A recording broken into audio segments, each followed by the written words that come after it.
तो हेलो दोस्तों, कैसे हैं आप सब। मैं हूं आशुतोष सिंह चौहान और हम आपका हार्दिक स्वागत करते हैं अपने न्यू वीडियो लेक्चर पर, जहां पर आज हम लोग बात करने वाले हैं basicity of aromatic amines and chemical properties of aromatic amines. मतलब आज हम लोग यहां पर बेसिसिटी क्या है एरोमेटिक एमीन्स की, उनके बारे में जानेंगे, और केमिकल प्रॉपर्टीज़ क्या क्या है एरोमेटिक एमीन्स की, उनके बारे में जानने वाले हैं। तो देखिए यहाँ पर सबसे पहले दिया गया है aromatic amines are much less basic in comparison to aliphatic amine. मतलब जो एरोमेटिक एमीन्स हैं वो क्या होती हैं, लेस बेसिक होती हैं। किससे? अगर उनका हम लोग कंपेरिजन करते हैं एलिफेटिक एमीन से। मतलब जो एमीन हैं, जो बेंजीन कंटेनिंग एमीन्स हैं, जिनमें बेंजीन पे NH2 ग्रुप लगा हुआ है, वह जो हैं वो लेस बेसिक हैं। किससे? एलिफेटिक एमीन से। तो अभी जानते हैं कि हम लोग पहले पढ़ भी चुके हैं कि एलिफेटिक एमीन क्या है, सेकेंड सेमेस्टर में सब लोगों ने पढ़ा है। लास्ट टॉपिक था, मतलब 5th यूनिट का टॉपिक था, तो उसको यहाँ पर नहीं डिस्कस किया जा सकता है क्योंकि वो बहुत लेंदी टॉपिक हो जाएगा फिर। तो ये देखो यहाँ पर नोट पे बात कही गई है कि जो ये PKB है, PKB values of some aromatic and aliphatic amines यहाँ पर दी गई हैं। ठीक है, उनका हम लोग क्या करेंगे, कंपेरिजन करेंगे, देखेंगे कैसे कौन ज़्यादा एसिडिक है, कौन कम एसिडिक है, ये सारी चीज़ें हैं, या कौन ज़्यादा बेसिक है, कौन कम बेसिक है, उसके बारे में अब हम लोग यहाँ पर जानेंगे। तो यहाँ पर एक चीज़ ये दी गई है कि higher PKB value means lower basicity. मतलब जिनकी भी जो PKB वैल्यू है, अगर वो ज़्यादा होगी तो उनकी जो बेसिसिटी है वो कम होगी, और उनकी जो PKB वैल्यू जो है वो अगर लोअर होगी तो उनकी जो हायर बेसिसिटी होगी। तो इतना समझ में आ गया आप लोगों को। तो देखिए यहाँ पर आप लोग देख रहे हैं ये एलिफेटिक एमीन्स के सारे एग्जाम्पल हैं। ये प्राइमरी एमीन है, ये सेकेंडरी एमीन है, और टर्सरी एलिफेटिक एमीन्स दिए गए हैं यहाँ पर। तो देखो प्राइमरी जो एलिफेटिक एमीन है उसका जो PKB है वो 3.36 है। मतलब इसका मतलब क्या है कि यह लेस है इसका जो PKB वैल्यू, यानी ये क्या होगा, मोर बेसिक होगा। उसके बाद देखें सेकेंडरी एमीन में, तो सेकेंडरी एमीन का PKB और लेस है तो ये और बेसिक होगा। मगर जहाँ थर्ड पे आते हैं, टर्सरी वाले पे आते हैं, तो यहाँ पर कुछ इसकी जो PKB वैल्यू है वो बढ़ जा रही है। उसके कई कारण हो सकते हैं, क्योंकि वहाँ पर लोन पेयर भी है नाइट्रोजन एटम पर, तो उसके बारे में हम लोग वहाँ पर पहले बात कर चुके हैं एलिफेटिक एमीन्स पे।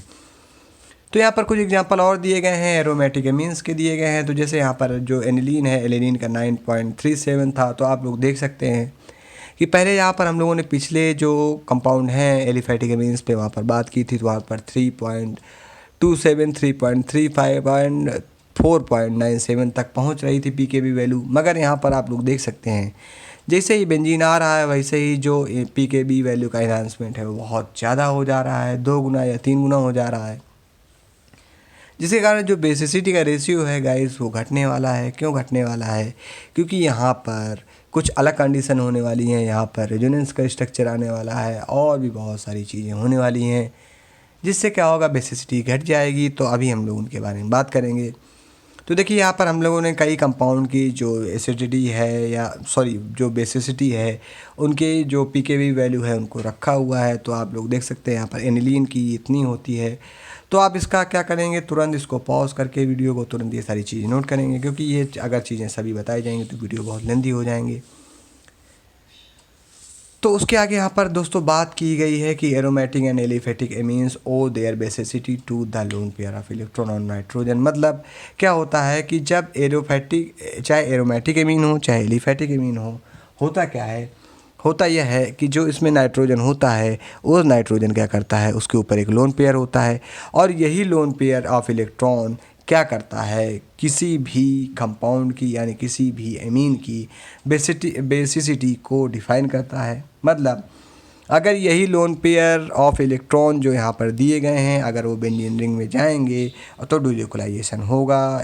मतलब इन इलेक्ट्रॉन्स का जब ये डिलोकलाइजेशन होगा तो रेजोनेटिक स्ट्रक्चर बनेगा, और जब रेजोनेटिक स्ट्रक्चर बनेगा तो हम लोग जानते हैं जितने ज़्यादा रेजोनेटिक स्ट्रक्चर होते हैं उतना ज़्यादा कंपाउंड एसिडिक की ओर टर्न होता है। जितने कम रेजोनेटिक स्ट्रक्चर बनते हैं या जहाँ पर रेजोनेंस ना के बराबर होता है, वहाँ पर क्या होती है, बेसिसिटी बढ़ जाती है या एसिडिक कैरेक्टर कम हो जाता है। तो अब हम लोग बात कर रहे हैं यहाँ पर एमीन की। तो एमीन हम लोग दोस्तों जानते हैं कैसे होते हैं, बेसिक इन नेचर होते हैं। तो यहाँ पर जो भी सारी बातें आएंगी वहाँ पर एसिड का हम लोग यूज नहीं करने वाले हैं, केवल बेस का यूज करेंगे।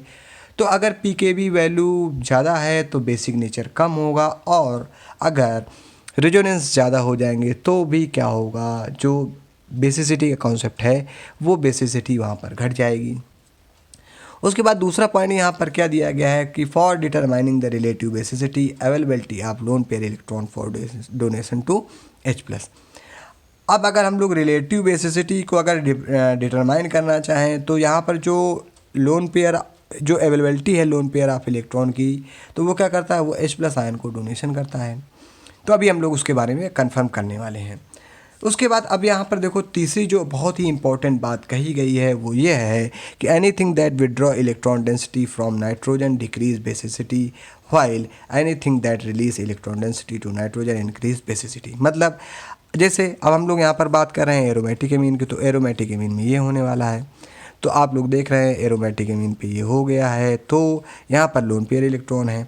अगर हम लोग इस एनिलीन पे, ये जो एरोमेटिक एमीन है, इस पे इलेक्ट्रॉन विड्रॉइंग ग्रुप लगाएंगे, यानी जो इलेक्ट्रॉन इससे विड्रॉ करेंगे वो ग्रुप लगाएंगे, तो क्या होगा, जो इलेक्ट्रॉन की डेंसिटी है वो क्या हो जाएगी, डिक्रीज़ हो जाएगी नाइट्रोजन एटम पर। मतलब ये जो लोन पेयर हैं वो क्या हो जाएंगे, या कम हो जाएंगे, या इन लोन पेयर को क्या करेंगे, ये जो इलेक्ट्रॉन विड्रॉइंग ग्रुप है वो अपनी ओर अट्रैक्ट करेंगे, जिससे क्या हो जाएगा, डिक्रीज़ इन बेसिसिटी। तो इलेक्ट्रॉन विड्रॉइंग ग्रुप आप लोग जानते होंगे, अगर नहीं जानते हैं तो अभी हम लोग फिर उसका एग्जाम्पल लेके पढ़ने वाले हैं।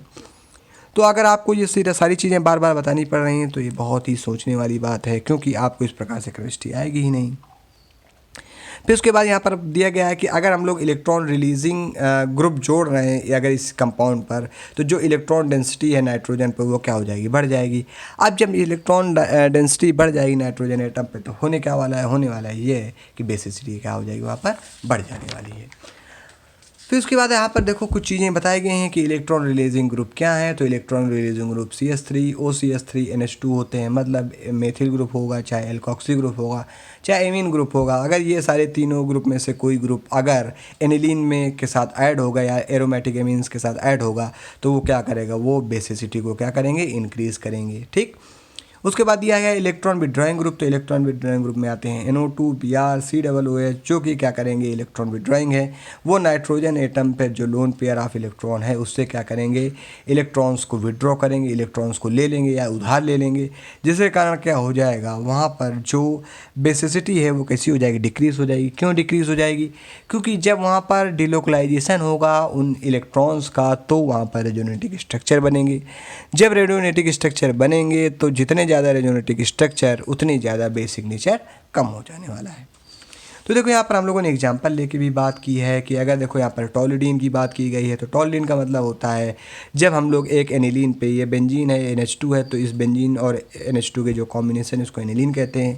तो जब एनिलीन में हम लोग कहीं पर आर्थो और पैरा डायरेक्शन पर CH3 जोड़ दें, या मेटा पर भी कहीं कहीं कई सारी बुक्स में दिया गया है वहाँ पर जोड़ देते हैं, तो वहाँ पर क्या होता है कि CH3 कैसा ग्रुप है, CH3 है इलेक्ट्रॉन रिलीजिंग ग्रुप। तो ये इलेक्ट्रॉन रिलीजिंग ग्रुप क्या करेगा, इलेक्ट्रॉन को रिलीज़ करेगा, जिसके कारण electron more available for bonding.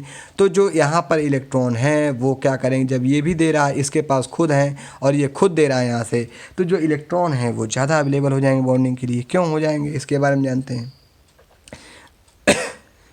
देखिए आपके पास कुछ अमाउंट है, मान लीजिए ये कुछ अमाउंट था, तो अब आपके पास घर चलाने के लिए आपके पास ये पर्याप्त अमाउंट था, मगर आपका कोई दोस्त ऐसा आ गया, कोई रिश्तेदार ऐसा आ गया जो आपके घर पे आया और कुछ अमाउंट आपको और दे रहा है या आपकी हेल्प कर रहा है। क्यों, क्योंकि वो आपके घर में रुका हुआ है, आपसे खुश है।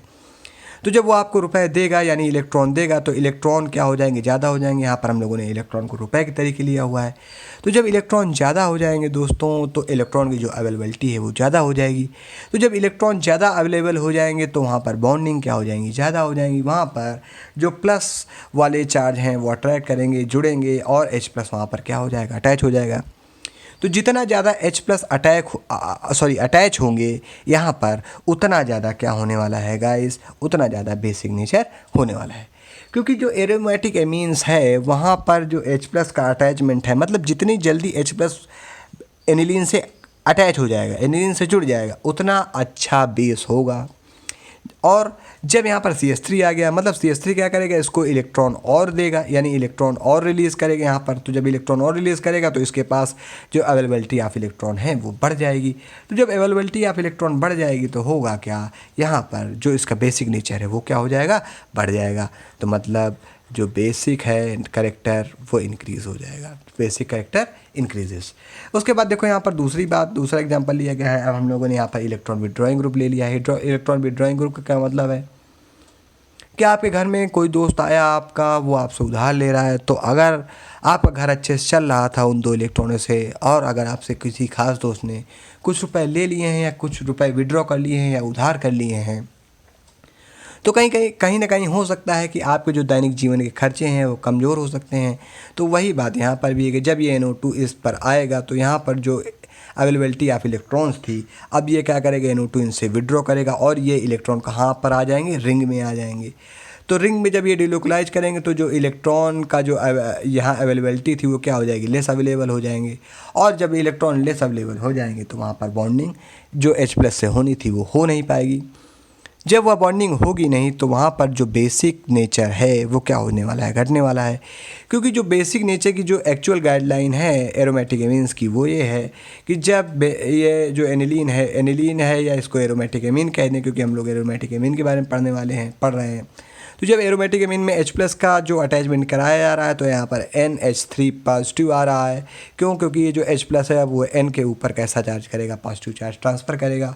और जो यही कंडीशन है, यही क्या है, ये सेटिस्फाइड कंडीशन है, सेटिस्फाइड कंडीशन है। किसकी कंडीशन सेटिस्फाइड है, सेटिस्फाइड कंडीशन फॉर बेसिसिटी। मतलब अगर बेसिक या बेसिसिटी है या बेसिक करेक्टर है अगर किसी कंपाउंड का, तो वो ईजिली क्या करेगा, H+ कंबाइन करेगा अपने साथ। तो मतलब यहाँ से ये समझ में आ गया कि H+ अगर जितना ज़्यादा जुड़ेंगे या जितना ज़्यादा H+ कंबाइन होंगे एनिलीन के साथ, उतना ज़्यादा क्या होगा, बेसिक करेक्टर होगा। तो अब ये H+ कब कंबाइन होंगे, जब इलेक्ट्रॉन रिलीजिंग ग्रुप आएगा। और कब कंबाइन कम होंगे, जब क्या होगा, इलेक्ट्रॉन विड्रॉइंग ग्रुप आएगा। तो देखो कुल मिला के एग्जाम्पल हम लोग कहाँ पर पहुँचे, जो इतना समझाने का मेरा मतलब था, क्योंकि आप लोगों को इतना समझाता नहीं है, आप लोग भी चीज़ें रटते हैं। तो देखिए अगर आपको 15 मिनट में चीज़ें समझने में लग रहा है तो आप उसको वक्त दीजिए। मगर अगर आप लोग यही सब वक्त नहीं देते हैं, आप लोग क्या करते हैं, रटने में वक्त देते हैं, कहो आप लोग 20 बार रट डालें, लिखें, तो उससे कोई मतलब नहीं है। क्योंकि कॉन्सेप्ट आपको समझना है। अगर आप कॉन्सेप्ट नहीं समझेंगे तो आप केवल रटते रहेंगे और आपको कोई फ़ायदा नहीं होने वाला है। तो देखो यहाँ पर हम लोगों ने तीनों एग्जाम्पल लिए हुए हैं। देखो ये सारे एनिलीन है कि नहीं है। यहाँ पर क्या है, इलेक्ट्रॉन रिलीजिंग ग्रुप हम लोगों ने ऐड किया है। यहाँ पर क्या है, इलेक्ट्रॉन विड्रॉइंग ग्रुप हमने ऐड किया है। तो देखो क्या हुआ, अब जैसे मान लो हम इसको मानते हैं बेसिक, ये एरोमेटिक एमीन है या एनिलीन है, इसको हम लोग कहते हैं बेसिक। तो बेसिक तो है ये, ठीक है, चलो अच्छा बेसिक है, ठीक। मगर जैसे इसमें CH3 जोड़ दिया गया, तो CH3 क्या है, CH3 है इलेक्ट्रॉन रिलीजिंग ग्रुप। जब ये इलेक्ट्रॉन यहाँ पर रिलीज़ करेगा तो यहाँ पर पहले से इलेक्ट्रॉन थे, तो जब यहाँ पर पहले से इलेक्ट्रॉन थे तो और इलेक्ट्रॉन क्या आ जाएंगे, अवेलेबल हो जाएंगे। जब और इलेक्ट्रॉन अवेलेबल हो जाएंगे तो क्या होगा, अवेलेबिलिटी ऑफ इलेक्ट्रॉन क्या हो जाएगी, बढ़ जाएगी। जब अवेलेबिलिटी ऑफ इलेक्ट्रॉन बढ़ जाएगी तो वहाँ पर प्रोटॉन का एडिशन ईजिली क्या हो जाने वाला है, तो क्या होगा, जितना ज़्यादा अधिक कंबाइनिंग नेचर होगा प्रोटॉन का, मतलब प्रोटॉन जितना ज़्यादा अच्छे से एरोमेटिक एमीन के साथ जुड़ेगा और वो जहाँ इस प्रकार कॉम्प्लेक्स जितना अधिक अच्छा देगा उतना ही ज़्यादा क्या हो जाएगा, बेसिक नेचर हो जाएगा। तो अब आपको समझ में आ गया कि इलेक्ट्रॉन रिलीजिंग ग्रुप जैसे ही इस पर जुड़ेगा तो मोर बेसिक हो जाएगा, किससे, नॉर्मल कंडीशन पर। और अगर यहाँ पर देखो इलेक्ट्रॉन विड्रॉइंग ग्रुप जुड़ा तो तुरंत क्या हो गया, यहाँ पर लेस बेसिक कैरेक्टर हो गया। तो मतलब बेसिसिटी क्या हो रही है, मेनली जो हम लोग कहें कि इलेक्ट्रॉन रिलीजिंग ग्रुप के अगर हम लोग जोड़ेंगे तो क्या होगी, बेसिसिटी बढ़ेगी। और इलेक्ट्रॉन रिलीजिंग ग्रुप अगर इलेक्ट्रॉन विड्रॉइंग ग्रुप अगर हम लोग क्या करेंगे, एनिलीन पर ऐड करेंगे तो वहाँ पर जो बेसिसिटी है वो क्या हो जाएगी, घट जाने वाली है, ठीक है। तो अब देखो इतना सारा जो कॉन्सेप्ट था वो बहुत अच्छा कॉन्सेप्ट था, बस इतना ही रखते हैं क्योंकि ज़्यादा समझाने पर भी दिक्कत आ जाती है बहुत सारे लोगों को। तो अब हम लोग नेक्स्ट जो टॉपिक है वो पढ़ने वाले हैं केमिकल प्रॉपर्टीज़। तो केमिकल प्रॉपर्टीज़ क्या है, देखिए हम लोग यहाँ पर जो केमिकल प्रॉपर्टीज़ पढ़ रहे हैं होती तो कम से कम देखिए केमिकल प्रॉपर्टीज़ कम से कम 25-30 प्रकार की है, मगर हम लोग एलिफैटिक एमीन्स में पढ़ चुके हैं केमिकल प्रॉपर्टीज़। तो देखो हम लोग जानते हैं कि एलिफैटिक एमीन और एरोमेटिक एमीन लगभग मिलते जुलते हैं, उनकी काफ़ी सारी जो कैरेक्टरिस्टिक्स हैं वो मिलती जुलती हैं। तो इसलिए जो वैल्यू है वो या जो रिएक्शंस हैं यहाँ पर, वो रिएक्शन जो सारी कॉमन रिएक्शन है, जो एलोफेटिक एमीन भी वही दे रहे हैं और एरोमेटिक एमीन भी वही दे रहे हैं, वो रिएक्शन हम लोगों ने यहाँ पर डिस्कस नहीं की है। क्योंकि बार बार वो रिएक्शन पढ़ने से क्या मतलब है, बार बार वही ESR पढ़ो, मतलब इलेक्ट्रोफिलिक सब्स्टिट्यूशन रिएक्शन पढ़ो कि हम लोगों ने बेंजीन पे क्लोरीन को जोड़ा तो क्या हुआ, वो आप हमारे पिछले वीडियोस पे देख सकते हैं। देखिए, अगर आपकी बात कहें कि मैं पिछली वीडियो क्यों करता हूँ, तो अगर आपको कोई भी चाहे जितना अच्छा टीचर हो, वह एक वीडियो में आपको पूरी केमिस्ट्री नहीं पढ़ा सकता है, क्योंकि केमिस्ट्री की जो गुत्थियाँ हैं वो आपस में उलझी रहे हैं, बहुत ज़्यादा उलझी हुई हैं बहुत सारे लोगों को, इसलिए समझ में नहीं आती। तो आपको क्या है कि केमिस्ट्री के लिए वर्क करना पड़ेगा, टाइम देना पड़ेगा, तभी आपको इंटरेस्ट जगेगा, और जब आपको इंटरेस्ट जगेगा तो यही केमिस्ट्री आपको पैसा कमाने वाली है। तो चलिए आइए आते हैं केमिकल प्रॉपर्टीज़ पे। तो केमिकल प्रॉपर्टीज़ क्या हैं? ऐसी प्रॉपर्टीज़ जो क्या करती हैं, एरोमेटिक एलिमेंट्स के केमिकल नेचर को डिफाइन करती हैं, मतलब उसका क्या केमिकल नेचर है उसके बारे में बताती हैं, वो होती हैं केमिकल प्रॉपर्टीज़। तो यहाँ पर जो हम लोगों ने मेन रिएक्शंस ली हैं वो reaction with nitrous acid, rearrangement reaction, oxidation reaction और यहाँ पर इलेक्ट्रोफिलिक सब्स्टिट्यूशन रिएक्शन के बारे में 4 प्रकार से यहाँ पर रिएक्शंस की गई हैं। मगर जो हम बताएंगे आपको वो 3 प्रकार से बताएंगे, ये वाली और ये वाली। चौथी प्रकार ESR है, वो ESR अभी हम डिस्कस नहीं करेंगे। अगर आप लोग कमेंट की करते हैं तो बताते हैं तो फिर ESR सभी चीज़ों को डिस्कस की जाएंगी। तो देखो, यहाँ पर सबसे पहली जो रिएक्शन दी गई है वो दी गई है साल्ट फॉर्मेशन के बारे में। साल्ट फॉर्मेशन का मतलब क्या है? साल्ट का बनना। तो अब देखो, क्या हम लोग जानते हैं कि एसिड और बेस मिलके क्या बनता है? साल्ट एंड वाटर बनता है। तो ये क्या है? ArNH2, मतलब ये एरोमेटिक एमीन है। तो एरोमेटिक एमीन कैसे थी? बेसिक थी। और बेसिक जब एमीन जब एसिड से रिएक्शन करेगी तो क्या होने वाला है? ये एसिड कैसा है? ये मिनरल एसिड है। चाहे यहाँ पर HCl ले लो, चाहे आप H2SO4 ले लो, मगर आपकी बुक में HCl दिया गया है तो हम लोग उसको HCl से करके दिखा रहे हैं। तो जो ArNH2 दिया गया है उसको आप इस प्रकार से भी नोट कर सकते हैं। तो जब इसकी रिएक्शन होगी तो यहाँ पर ArNH3Cl का कुछ इस प्रकार से एरिल अमोनियम क्लोराइड का कॉम्प्लेक्स बनने वाला है। तो ये क्या होता है? यही दोस्तों होता है सॉल्ट। तो देखो, आप लोग देख रहे हो सॉल्ट का फॉर्मेशन हो गया है। तो अब अगर हम लोग देखो, यहाँ पर एरोमेटिक एमीन्स की यहाँ पर रिएक्शन दी गई है और यहीं पर एलिफेटिक एमीन्स की देखो रिएक्शन है। तो यहाँ पर बेंजीन की जगह हम लोगों ने क्या कर लिया है? R ले लिया है, यानी AR की जगह हम लोगों ने R ले लिया है। तो R मतलब होता है एल्किल ग्रुप। तो आप एल्किल ग्रुप में कुछ भी ले सकते हैं, CH3, C2H5, C3H7, कुछ भी जो आपका मन हो। जब उसकी रिएक्शन HCl के साथ करवाएंगे तो वहाँ पर भी एल्किल अमोनियम क्लोराइड का जो सॉल्ट फॉर्मेशन है वो हो रहा है। तो जो पहली रिएक्शन थी वो दोस्त आपको आई होप समझ में आ गई होगी। उसके बाद जो नेक्स्ट रिएक्शन आ रही है, सेकेंड रिएक्शन है, वो है एल्काइलेशन। तो एल्काइलेशन का मतलब होता है एल्किल प्लस एशन, मतलब एडिशन ऑफ एल्किल ग्रुप, मतलब एल्किल ग्रुप का क्या हो जाने वाला है? एडिशन हो जाने वाला है। तो अब हम लोग क्या करेंगे? हम लोग पढ़ किसके बारे में रहे हैं? एरोमेटिक एमीन्स के बारे में पढ़ रहे हैं। किसकी केमिकल प्रॉपर्टीज़ पढ़ रहे हैं? तो एरोमेटिक एमीन्स के बारे में पढ़ रहे हैं। तो ये जो एल्काइलेशन है, मतलब एडिशन ऑफ एल्किल ग्रुप है, वो किसके साथ होगा? एडिशन किसके साथ जोड़ा जाएगा? एल्किल ग्रुप जोड़ा जाएगा एनिलीन के साथ या एरोमेटिक एमीन्स के साथ। तो देखिए, ये एरोमेटिक एमीन दिया गया है। तो जब ये एरोमेटिक एमीन दिया गया है तो इसके साथ जैसे ही हम लोग क्या करते हैं? रिएक्शन कर रहे हैं, तो आप लोग देखते हैं कि ये CH3Cl है, यानी इसको हम लोग एल्किल हैलाइड भी कह सकते हैं या इसको हम लोग मेथिल क्लोराइड भी कहते हैं। तो जब इसके साथ रिएक्शन होगी तो यहाँ पर जो यहाँ से एक H है वो HCl के साथ अटैच होकर के बाहर निकलेगा। तो HCl वो निकल जाएगा और ये CH3 इस H की जगह क्या हो जाएगा? अटैच हो जाएगा। तो कुछ इस प्रकार से कंपाउंड बनेगा और इसको हम लोग क्या कहते हैं? प्राइमरी एमीन कह रहे हैं। तो आई होप आपको सारी चीज़ें समझ में आ रही होंगी।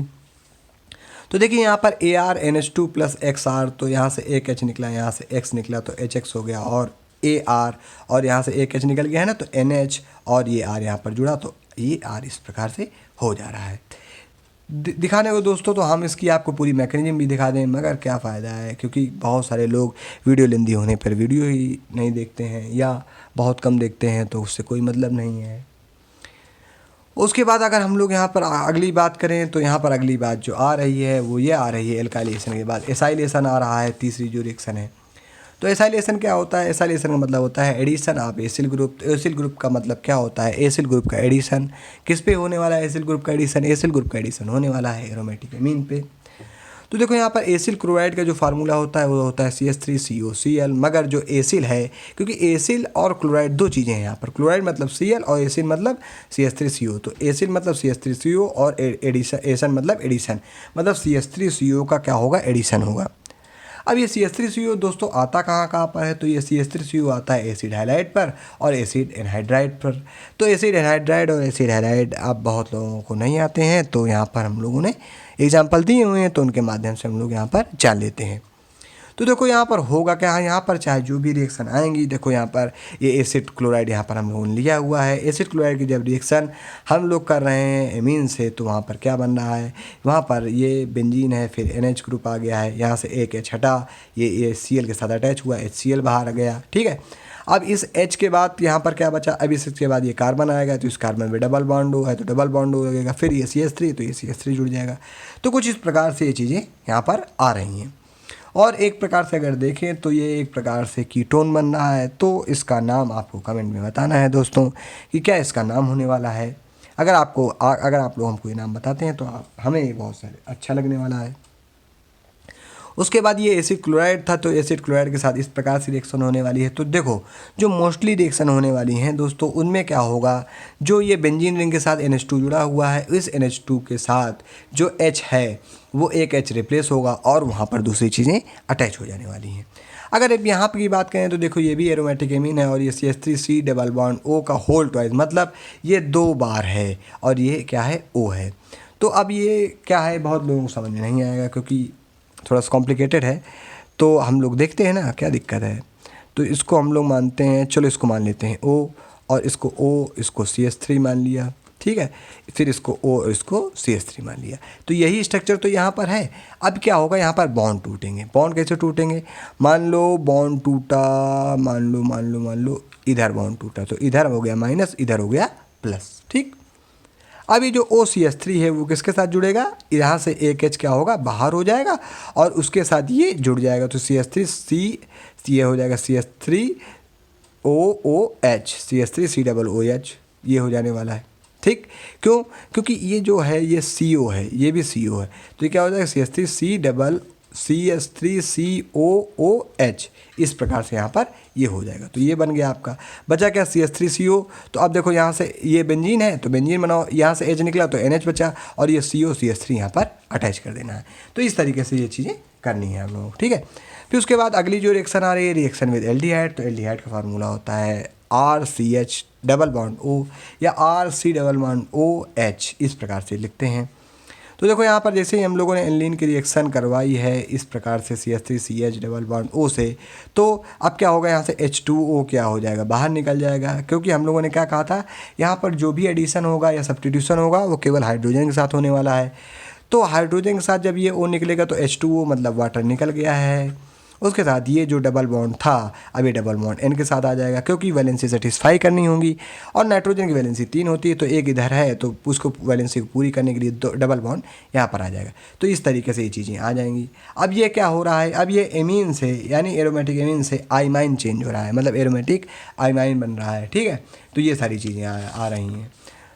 तो चलिए उसके बाद जो 5वीं रिएक्शन है उसके बारे में पढ़ते हैं। अब बस ये टॉपिक ख़त्म होने वाला है दोस्तों। बहुत बहुत धन्यवाद जो आप लोग इतनी देर टिके रहे हमारे साथ, क्योंकि टॉपिक लेंदी बन ही जाते हैं। हम चाहे जितने कम टॉपिक कवर करें, चाहे जितना कम समझाने के लिए सोचें, मगर टॉपिक लेंदी हो ही जा रहे हैं। फिर अगली रिएक्शन है कार्बिल-एमीन रिएक्शन। तो कार्बिल-एमीन का रिएक्शन क्या है, वहाँ पर हम लोग करते हैं क्या है कि एमीन लेते हैं। कार्बिल-एमीन का मतलब क्या होता है, कार्बोनिल एमीन।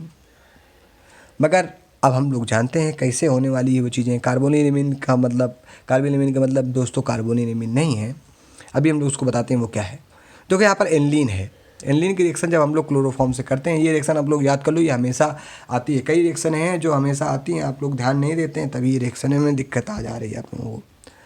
तो देखो यहाँ पर जो एनलीन की रिएक्शन जब क्लोरोफॉर्म्स के साथ करवाएंगे, और वह क्लोरोफॉर्म किसकी प्रेजेंस में होगा, एथेनॉलिक पोटेशियम हाइड्रोक्साइड, मतलब एल्कोहलिक KOH ले लेंगे यहाँ पर 3 मॉलिक्यूल। तो ये 3 मॉलिक्यूल हम लोग क्यों ले रहे हैं KOH, क्योंकि यहाँ पर ये K जहाँ पर आएगा वहाँ पर चाहे K आए, चाहे Na आए, चाहे Li आए, चाहे H आए, वहाँ पर ज़्यादातर प्रेफरेंस होती है तो वाटर निकलेगा अगर H आएगा। और अगर H नहीं आया है, अगर वहाँ पर K आया है और Na आया है, इस तरीके की चीज़ें आई है, या Ag आया है यानी कोई मेटल आ जा रही है, तो वहाँ पर अगर क्लोरीन मिल रहा है तो वो सारे क्लोरीन क्या हो जाते हैं, बाहर हो जाते हैं। तो देखो ये 3K है और 3Cl है, तो ये 3KCl निकल गया। यहाँ पर बचा क्या, CH बचा, फिर यहाँ पर क्या बचा, OH बचा, 3 OH बचे हुए हैं।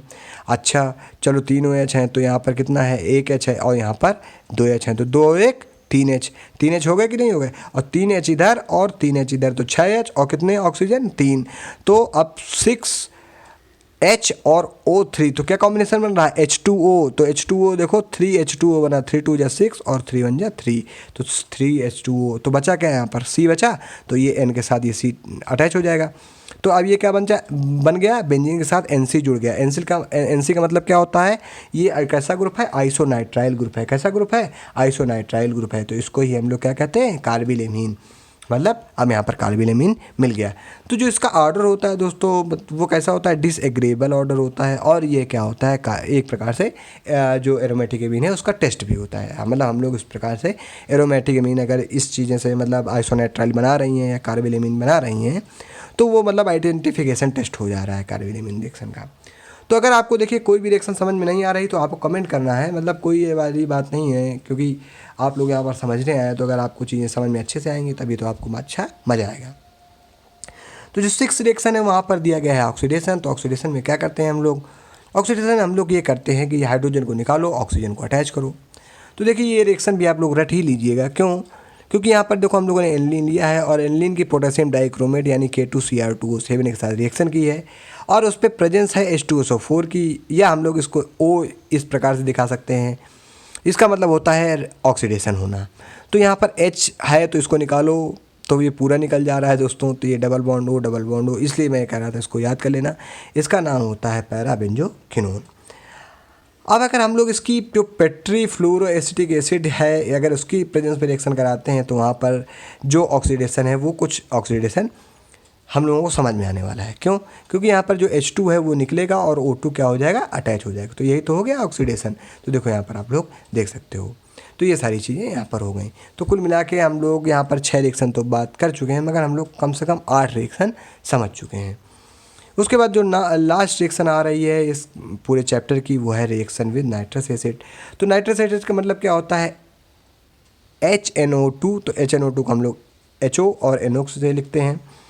तो अब यहाँ से देखो OH मिल रहा है ना, OH मिल रहा है, तो क्या होगा, यहाँ से H हम लोग अपने मन से निकालेंगे, क्योंकि वाटर बाहर होगा और ये NO यहाँ पर ऐड हो जाएगा। तो अब देखो होगा क्या, यहाँ पर HCl के हम लोगों ने क्या लिए, प्रेजेंस ली है। तो देखो ये H2 था, ये OH था, अच्छी बात है ना, अच्छी बात। चलो अब क्या करें हम लोग, इसके क्या 2 मॉलिक्यूल ले लेंगे, सोचिए, नहीं लेंगे। देखो HO और H2O, ठीक, और यहाँ पर एक ऑक्सीजन और है। अब होगा क्या, होने वाला यह है कि 2 मॉलिक्यूल यहाँ पर लेते हैं, तो कुल मिला के ये रिएक्शन आप लोग को ऐसे याद रखनी है, क्योंकि अगर हम समझाने में लगेंगे तो आप लोगों को समझ में आएगा, मगर टाइम लगेगा। ये कुल मिला के डाईएजोसिएशन रिएक्शन है। इसमें क्या होता है कि डाईएजो कंपाउंड बनता है, डाईएजो मतलब N2 और Cl। तो ये देखो एक N यहाँ, एक N यहाँ, 2 N हो गए, ठीक।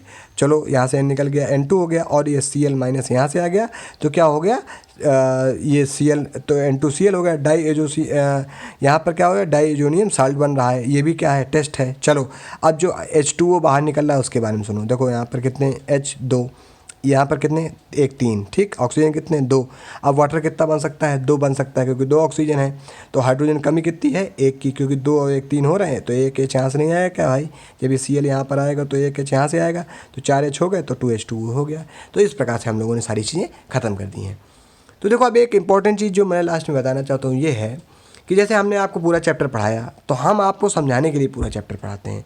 जो 10-12 प्रकार की रिएक्शनें बताते हैं, प्रिपरेशन मेथड 3-3 4-4 प्रकार का बताते हैं, फिजिकल प्रॉपर्टी से एक पेज ही बताते हैं। उसका मतलब ये है कि आपको ये पूरी चीज़ें नहीं ध्यान रखनी है, आपको समझने के लिए बताया है। जितनी चीज़ें आपको समझ में आ रही हैं, जैसे अगर मान लो हम लोग शुरू करते हैं एमीन से, तो आपको जैसे प्रिपरेशन मेथड बताया, तो आप वहाँ से एक प्रिपरेशन मेथड जो आपको सरल लग रहा है वो आपने नोट कर लिया अपनी कॉपी पे।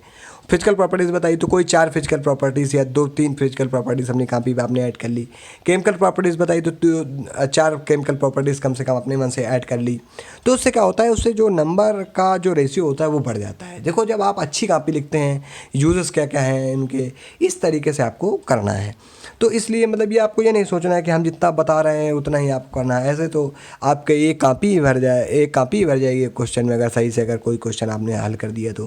क्योंकि देखो अगर यहाँ पर जो हम समझा रहे हैं उतनी चीज़ें जो बता रहे हैं ना, जब आप इनको देखो, यहाँ पर हमने केवल रिएक्शन लिखी हुई है। यहाँ पर हम लोगों ने ये नहीं बताया कि जब हम लोगों ने एल्कीन की रिएक्शन नाइट्रस एसिड से कराई, वहाँ पर प्रेजेंस HCl थी और टेम्परेचर 0 से 5 डिग्री सेल्सियस था, तो वहाँ पर डाइजोनियम साल्ट बन रहा था और वाटर के मालिक्यूल अलग हो रहे थे, वो किस प्रकार हो रहे थे, ये सारी चीज़ें हम लोगों ने यहाँ पर लिखी ही नहीं है। तो जब अगर ये सारी चीज़ें आप लिखोगे तो वाकई में बहुत बड़ा कंटेंट होने वाला है दोस्तों। तो आई होप आपको सारी चीज़ें समझ में आ रही होंगी। तो अब देखिए टाइम आ गया है और आप लोग सपोर्ट अच्छा नहीं कर रहे हो, तो अब आप लोगों को सपोर्ट करना है और बहुत सारा प्यार देना है, बस चैनल को बूस्ट करना है, अच्छी ऊंचाइयों पर पहुंचाना है। तो ठीक है, बहुत बहुत दोस्तों धन्यवाद, हार्दिक आभार आपका, नमस्कार।